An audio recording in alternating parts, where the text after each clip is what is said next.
Hello everyone. Welcome to green side gardener. ఈరోజు మనం తెలుసుకోబోయేది అందరికీ ఇష్టమైన ముల్లపూ చెట్టు గురించనమాట. దీన్ని కాగడ మల్లె మొక్క అని కూడా పిలుస్తారు.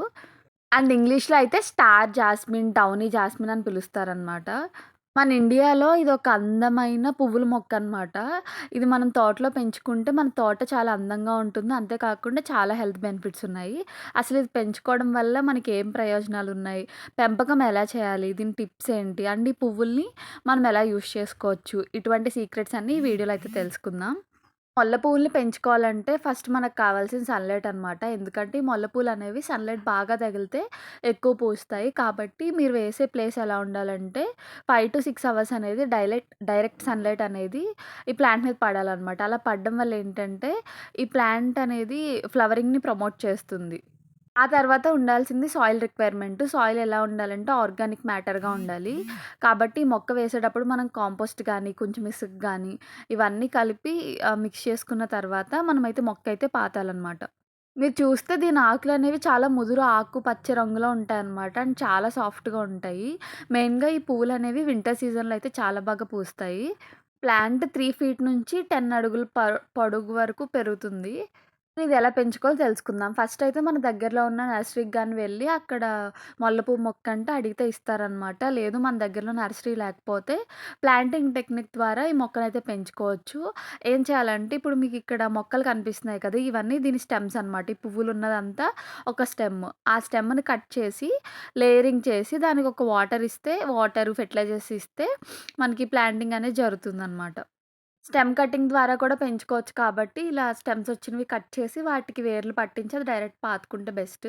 లేదంటే ఇలాగ బాగా బుషీగా పెరిగిన మొల్ల మొక్కలకి పక్కనే వస్తాయన్నమాట చిన్న చిన్న మొక్కలు. అవి పెంచుకున్నా మనకి బాగా పెరుగుతాయి.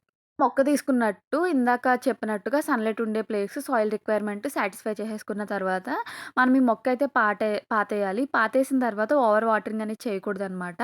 అన్ని ప్లాంట్స్ లాగే ఈ ప్లాంట్‌కి కూడా రూట్ రాట్ అనే డిసీజ్ ఒస్తది. అంటే ఎక్కువ వాటర్ నిల్వైపోతే రూట్స్ అనేవి పాడైపోతాయి. సో, వాటర్ అనేది చూసుకొని వేయాలి. సమ్మర్ సీజన్‌లో మాత్రం ప్లాంట్‌కి వీక్ ఒక 2-3 టైమ్స్ వాటరింగ్ చేస్తే చాలా మంచిది. ఇంకా ఇలాంటి పువ్వులు బాగా పూయాలంటే మీరు ఆర్గానిక్ ఫెర్టిలైజర్స్ ఇస్తాం బెస్ట్ అనమాట. అంటే ఇప్పుడు మనకి ఆవు పేడ ఉంటుంది కదా! కౌ డంగ్ లేదా వెర్మి కంపోస్ట్ ఎవ్రీ 30 డేస్‌కి ఒకసారి ఈ కౌ డంగ్ గాని, వెర్మి కంపోస్ట్ గాని ఈ ప్లాంట్‌కి ఇస్తే ఇంత బాగా పువ్వులైతే మీకు కూడా పూస్తాయి. లేదంటే మనం బోన్ మీల్ అనేది ఇస్తే అది ఎక్కువ ఫాస్ఫరస్ ఉంటుంది కాబట్టి బ్లూమ్స్ అనేవి ఇలా బాగా పూసే ఛాన్స్ ఉంటుంది. లేదు మనకి ఆర్గానిక్ ఫెర్టిలైజర్స్ కవ్వ అవి దగ్గరలో లేవంటే కెమికల్ ఫెర్టిలైజర్స్ లైక్ ఎన్‌పీకే ఉంటుంది కదా! ఆ ఎన్‌పీకే 30-45 డేస్ లో ఇస్తే సరిపోతుందనమాట. ఎప్పుడు మనం హై ఫాస్ఫరస్ ఫెర్టిలైజర్స్ ఎన్‌పీకే ఇస్తే ఏంటంటే అది బూస్ట్ చేస్తుంది ఇలా ఎక్కువ పువ్వులు పూయడానికనమాట. లేదు ఇవేమీ అవ్వట్లేదన్నప్పుడు మైక్రో న్యూట్రియంట్స్ ఉంటాయి కదా! మనకి జింక్, మెగ్నీషియంతో కలిపి అవి ఒక 15-20 డేస్‌కి ఇస్తే ఇంత బాగా పూయడానికి ఛాన్స్ అయితే ఉంటుంది. ఇలా ఇంత బాగా పువ్వులు పూసిన తర్వాత ఫ్లవరింగ్ సీజన్ అయితే కంప్లీట్ అయిపోతుంది కదా! కంప్లీట్ అయిపోయిన తర్వాత ఈ ప్లాంట్‌నయితే కంప్లీట్‌గా ప్రూన్ చేసేయండి. ప్రూన్ చేసేయడం వల్ల ఏంటంటే కొత్త గ్రోత్ వచ్చి మళ్ళీ పూయడానికి ఛాన్స్ ఉంటుందనమాట. మీరు ప్లాంట్ చూసినప్పుడు డెడ్ గానీ, డ్యామేజ్డ్ గానీ లేదా డిసీజ్డ్ బ్రాంచెస్ కానీ కనిపిస్తే లైట్‌గా ట్రిమ్ చేయండి గ్రోయింగ్ సీజన్‌లో. అప్పుడు బావుంటుందనమాట. అండ్ ఈ ప్లాంట్‌ని మనకు నచ్చినట్టు ట్రిమ్ చేసుకోవచ్చు. మనకు నచ్చిన షేప్‌లో అయితే ఈ ప్లాంట్‌ని పెంచుకోవచ్చు. ఇది ఒక సెల్ఫ్ పాలినేటింగ్ ట్రీ అనమాట. కాకపోతే బీస్ అవి వస్తే అదర్ పాలినేటర్స్ వల్ల ఈ సీడ్స్ అవి పెరిగి ఫ్లవరింగ్ అనేది పెరుగుతుంది. అండ్ ఇది మన గార్డెన్‌లో ఉండడం వల్ల ఏంటంటే, మనం మిగతా ప్లాంట్స్ ఉంటాయి కదా! ఈ పువ్వులను చూసి బీస్ అవి మొక్కల దగ్గరకొస్తాయన్నమాట.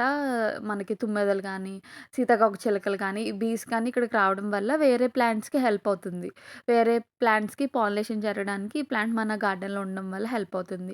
అండ్ మెయిన్‌గా ఈ ప్లాంట్‌కొచ్చే పెస్ట్ అండ్ డిసీజెస్ ఏంటంటే, మెయిన్‌గా aphids, mealy bugs, spider mites common పెస్ట్‌లే అటాక్ అవుతాయి దీనికి కూడా. అన్ని మొక్కలకి చేసినట్టే దీనికి కూడా నీమ్ ఆయిల్ స్ప్రే చేసుకుంటే బెస్ట్ అనమాట. అండ్ ఫంగల్ ఇన్ఫెక్షన్స్ జరిగినప్పుడు హ్యూమిడ్ కండిషన్స్ అవి చూసుకుంటూ వేయాలనమాట వాటరింగ్ అనేది. అండ్ ఎయిర్ సర్క్యులేషన్ అనేది బాగా జరిగేలా చూసుకోవాలి. మీకు కూడా మాకు కాసినట్టే బాగా పువ్వులు పూయాలంటే ఏం చేయాలంటే, మీరు కూడా రెగ్యులర్‌గా ఈ చెట్టుని ప్రూనింగ్ చేస్తూ ఉండాలి. అండ్ ఈ చెట్టుకి ఎప్పటికప్పుడు ఫీడింగ్ ఇస్తూ ఉండాలనమాట. హై ఫాస్ఫరస్ ఫెర్టిలైజర్స్ ఇవన్నీ ఇస్తే ఇలా హెవీ బ్లూమింగ్ అయితే అవుతుంది. అండ్ ప్లాంట్ అనేది సన్‌లైట్‌కి దగ్గరలోనే ఉండాలి. ఓవర్ వాటరింగ్ చేయకూడదు. అండ్ ఫేడెడ్ ఫ్లవర్స్ ఉంటాయి కదా! ఎప్పుడు పూసిన పువ్వులు అప్పుడే కోసేస్తే కొత్త బ్లూమ్స్ రావడానికి హెల్ప్ చేస్తుందనమాట మనకి. ఇవి చూడ్డానికి ప్యూర్ వైట్‌లో ఉంటాయి. అండ్ మీరు చూస్తే స్టార్ షేప్డ్ ఫ్లవర్స్‌లా ఉంటాయి. అండ్ ఫ్రాగ్రెన్స్ వచ్చేసి మైల్డ్ ఫ్రాగ్రెన్స్ ఉంటుంది. అండ్ బేసిక్‌గా దీనికి 6-8 పెటల్స్ అయితే అరేంజ్డ్ అయ్యి ఉంటాయన్నమాట. ఒక ప్యాటర్న్‌లో అరేంజ్ అయ్యి ఉంటాయి.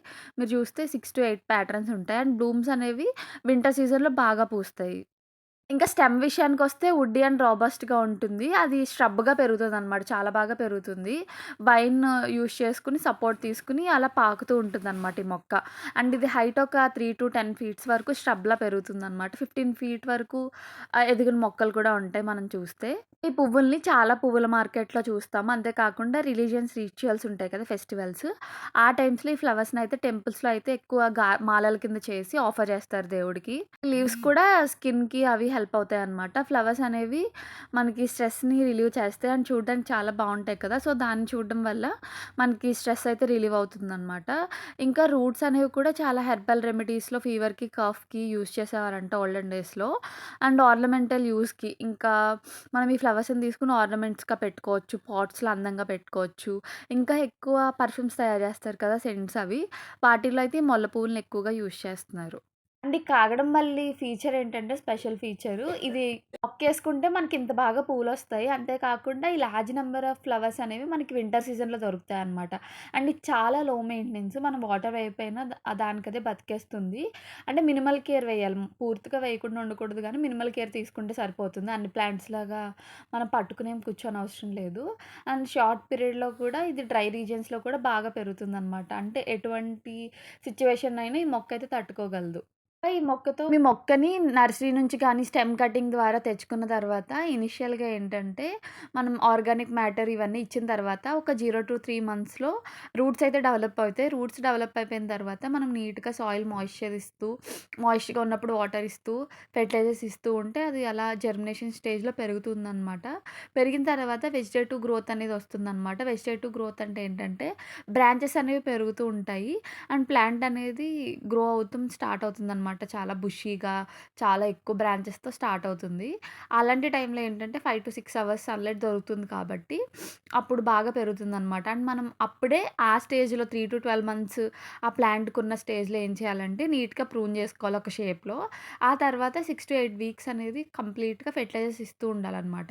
అలా 12 మంత్స్ కంప్లీట్ అయిపోయిన తర్వాత మనకి 12థ్ మంత్ నుంచి 18థ్ మంత్‌లో బడ్ ఫార్మేషన్ అయితే జరుగుతుంది. అప్పుడే ఫ్లవర్స్ అనేవి స్టార్ట్ అవుతాయి బ్లూమ్ అవ్వడం. ఎస్పెషల్లీ మన వింటర్ సీజన్‌లో చూస్తే చాలా బాగా బ్లూమ్ అవుతాయన్నమాట.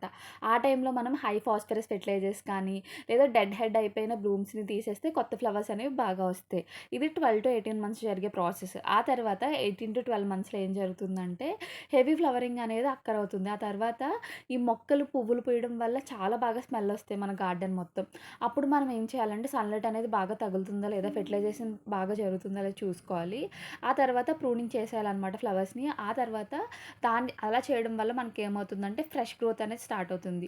ఇలా 1 ఇయర్ కంప్లీట్ అయిపోయిన తర్వాత ఈ ప్లాంట్ అనేది కంప్లీట్‌గా 2 ఇయర్స్ బాగా బతుకుతుందనమాట. కన్సిస్టెంట్‌గా ఫ్లవరింగు, గ్రోతు అదంతా 2 ఇయర్స్‌లో దానికదే చేసుకుంటుంది. మీరేం చేయాలంటే ఎర్లీ మార్నింగ్ ఇలా పువ్వులు పూసేసిన వెంటనే ఎప్పటికప్పుడు ఆ ఫ్లవర్స్‌ని హార్వెస్ట్ చేసేసుకొని చాలా మంచిదనమాట అలా హార్వెస్ట్ చేసుకుంటే. చూసారు కదా! ఎంత బాగా పూసాయో ఈ ముల్ల పువ్వులు. నేను చెప్పిన టిప్స్ ఫాలో అయితే మీకు కూడా ఇంత బాగా పూస్తాయి. మీకు గనుక ఈ వీడియో నచ్చినట్లయితే లైక్ చేయండి, షేర్ చేయండి. అంతే కాకుండా మా గ్రీన్ సైడ్ గార్డెనర్ ఛానల్‌ని సబ్స్క్రైబ్ చేయండి. సో, దానివల్ల నాకు కూడా చాలా హెల్ప్ అవుతుందనమాట. నేను ఫర్దర్‌గా వీడియోస్ రీసెర్చ్ చేసి నా గార్డెన్‌లో పెంచిన మొక్కల్ని మొత్తం రివ్యూ అంతా మీతో షేర్ చేసుకోవడానికి. నేను చెప్పిన టిప్స్ ఫాలో అయిన తర్వాత మీ గార్డెన్‌లో కూడా ఇంత బాగా పువ్వులు పూస్తే ఖచ్చితంగా please let me know in the comment section. Thanks for watching.